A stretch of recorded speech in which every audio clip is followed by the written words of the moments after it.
Hello everyone, welcome back. This is Tea Talk number 5. Today we're going to be talking about a new project I'm working on. It's going to be a miniature scenery. So I'm thinking a campfire scene with everything in it. Trees, campfire, a little hut, rocks and all those things. And also I'll be painting a couple of miniatures bards to play some music around the fire. But first I'll get to the inspiration why I wanted to create this. So it started off with getting a gift voucher to a local hobby store. I went to that hobby store and I got a lot of inspiration there. They had a whole wall of Dungeons and Dragons miniatures, and I'm a bit more drawn to them because that's the only tabletop RPG I've actually played. I never played Warhammer or any of them. So I had a look and I started to see things like this. So these here. So these are, it was just a campfire and sitting log. And here, this one is tent and lean-to. So different types of tents and logs and fireplaces. And it looks like it's got a rabbit on the spit roast there as well. So I can paint them. So what I saw these, right? And then I thought, I want to make a whole scene. I got half-elf bards. I played a half-elf bard in one of my campaigns. So I'm thinking of painting it similar to that character. I'll do that last. And I started to think, what could I do? I have some army painter bits and pieces from when I first got the mini stuff. So I got the grass tufts and stuff like that. So I'm like, okay, got grass tufts. And then I started to think trees, and I started looking at trees. I'm like, I want to make my own tree from scratch. I don't want to just buy a tree, right? I want to do everything. I want to do a lot of it from scratch. I end up getting this stuff, but I do have milliput. So the milliput, I can mold things, I can adapt things. So I got here from the Jazza, the boxes up there, the Jazz's Mega Minis box. I got different pieces which I can make. This chalkboard's really good for like natural ledges and rock faces, because if I break that, I won't do it now, but if I sort of break it in half, it will like break in a way which will look like a natural texture rather than perfectly flat. So I'm gonna make some natural things with this. Same with this here, you can carve this a little bit, this foam here. With this one here, it seems like I could make some wall. If I wanted to make a little hut, I could make it out of this. And then I could use milliput to do the details if I wanted to, and paint it with the regular acrylic paint that I have from miniatures. But then I wanted to get a base, right, to start off, and I wasn't sure the size of the base. So I wasn't sure what size, right? So what I decided if you've seen the office tour video, I got my new display cabinets. So I decided I wanted to be able to fit in there, right? So it ended up being, I end up having it fits in perfectly if I do 25 centimeters deep and it has a little bit of extra room. And if I do 3 times 25 centimeters, it actually will fit in 3 squares. So what I did, I went over to Bunnings and got some 3mm MDF. 3mm MDF. So I got some of this, but this is a big sheet, right? And I wanted to cut it without using power tools. So I saw a method you can just use a Stanley knife, one of those safety knives, and then slice the line on both sides, and you can snap it off. So you can see here, this one's been snapped off, bit of a rough edge. And then I just sort of cleaned up the edges and I made this. So here we go, this is my 25 by 25, and this fits perfectly. 3 of these will fit perfectly into my display cabinet. So if I want to continue this project, I could do one that connects together and maybe do another thing, maybe something different. If you have any ideas what else I could do after the campfire scene, let me know. But the first one's gonna be a campfire scene. So I was thinking that's my base, right? I wanted a semi-solid a base, then I can use some of this. I can do a campfire down like a little bit of a valley. So I could use this and stack it to make a bit of a like a cliff here, and then do the campfire in the middle. So I'd have like the campfire here in the middle.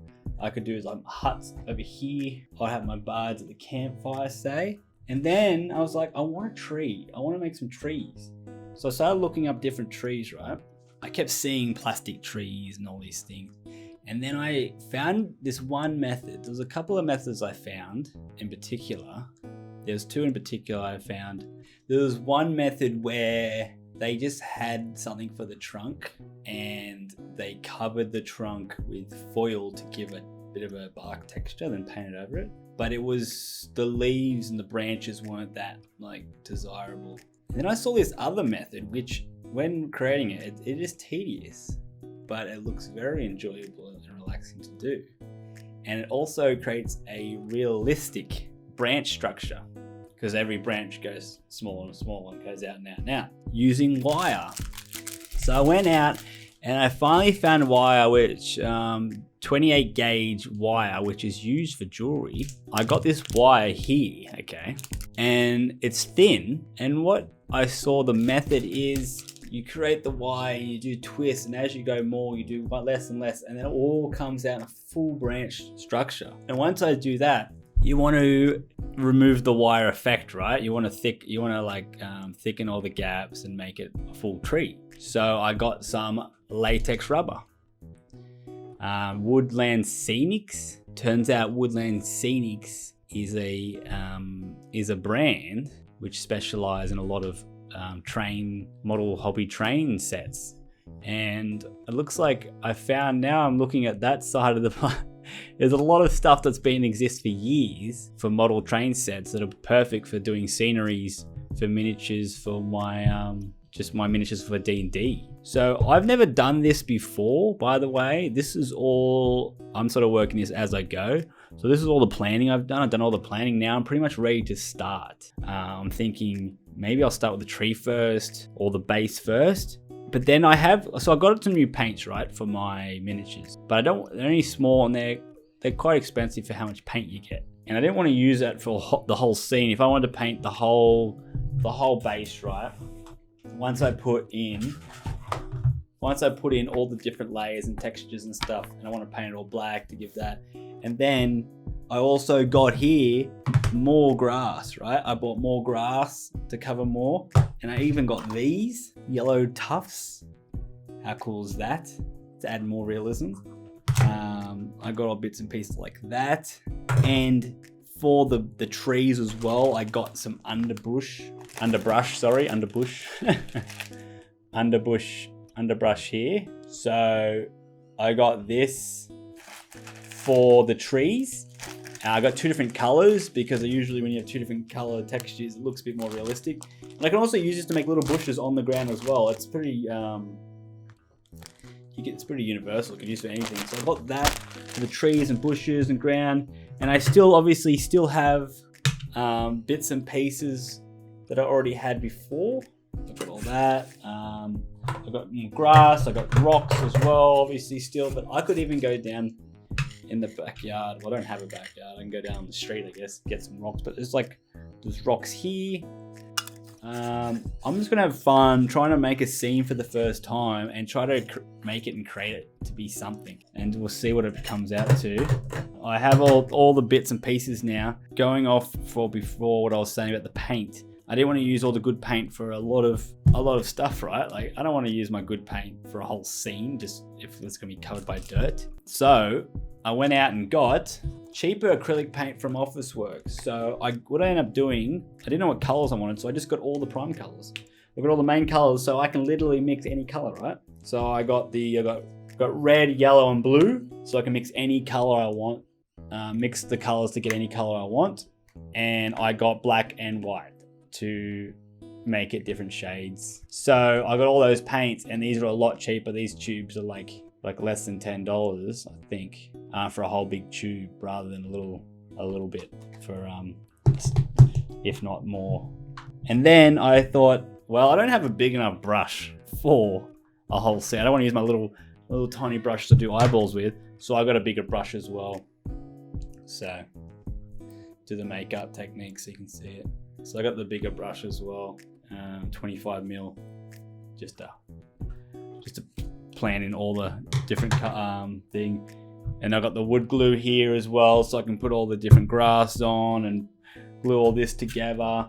But I have everything here, and I can just work on this scene. I have some ideas. I'm gonna make a nice cozy campfire scene, and from there, I want to sort of build on that and create another scene.